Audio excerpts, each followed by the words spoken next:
যুবদলের দেশে বিদেশে আমাদের যত নেতাকর্মী আছেন তাদের সকলকে সংগ্রামী শুভেচ্ছা জানাই। বিশেষ করে গত 10 বছর যারা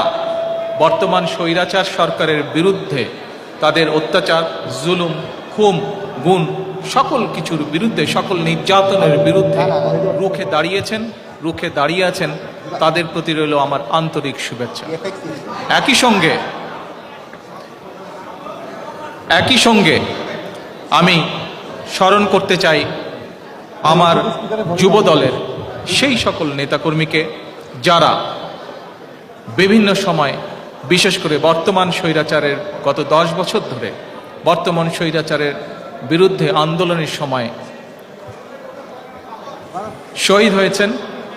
যারা নির্যাতিত হয়েছেন, পঙ্গুত্ব বরণ করেছেন, জেল জুলুমের শিকার হয়েছেন, তাদের সকলকে আমি শ্রদ্ধাভরে